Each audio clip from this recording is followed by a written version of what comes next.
I'm Geoff Baker of the Seattle Times. Welcome to Around the Blogosphere, our daily rapid-fire look at all the Mariner blog posts you can find by surfing the internet. We're going to start today with Lookout Landing, and they have an interesting post about Mariners non-roster bullpen invitee Chris Ray. You'll remember Ray was once a closer with the Baltimore Orioles until he had Tommy John surgery that sort of derailed his career for a couple of years. Now that Ray suggests that he's got his mechanics back and he says his velocity's up. The problem is Lookout Landing took a look at this and they confirmed using different computer graphic analysis that his mechanics are indeed changed from where they were before, but they could not find any indication of his velocity being up from one year to the next. They used Baseball Info Solutions information as well as PitchFX, but they couldn't find it. Now, they don't suggest that Ray is wrong. They say he knows his pitching better than anybody else, but they remain mystified as to the discrepancy. At least that's what they say in their post.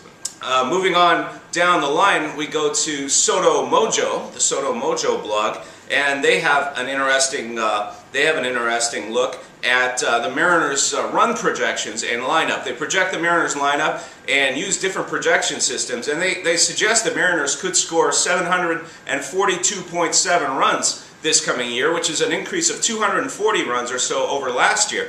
And that's very impressive, although they took the same lineup from last year and they used basically the same projections, and they came up with the team scoring about 608 runs instead of 513. So there's almost a 100-run discrepancy there in the difference. And now they're saying that suggests that the Mariners were actually not as bad as everybody thought they would be last year, and that their offense should have scored more runs. And they suggest that that's possibly a reason to not make major changes this year, thinking that there was going to be an automatic increase to the offense in any event. Now, I'm not so sure I buy into that theory. As we've mentioned before, there's been some discussion about the lack of big bats in the team's lineup, and I've made the suggestion. I think that the lack of big bats in the lineup is what caused a lot of players to have their career lows. There's another set of opinions out there that suggest that a lot of it was just bad luck, that it was just a perfect storm of chaos happening all around the Mariners at once, and that there was nothing that could really be predicted. So we're going to find out. This should be an interesting year, but anyway, if you want to take a look at that story,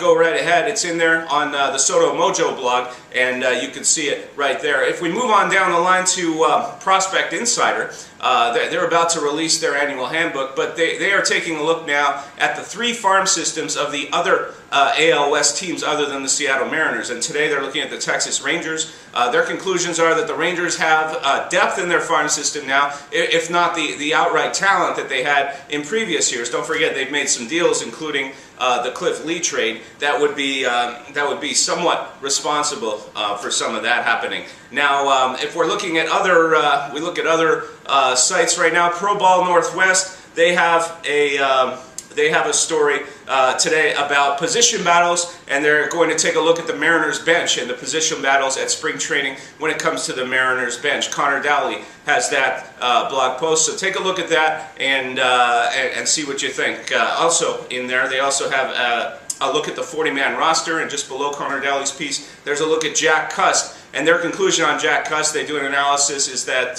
he still remains a quality designated hitter, and the Mariners should be able to benefit from him. That's actually a post that I agree with. John Shields wrote it, and I happen to agree with it. So take a look at that, and take a look at the Mariners blog here at the Seattle Times all day long for your up-to-date Seattle Mariners news. I'm Geoff Baker of the Seattle Times, heading off to the ballpark.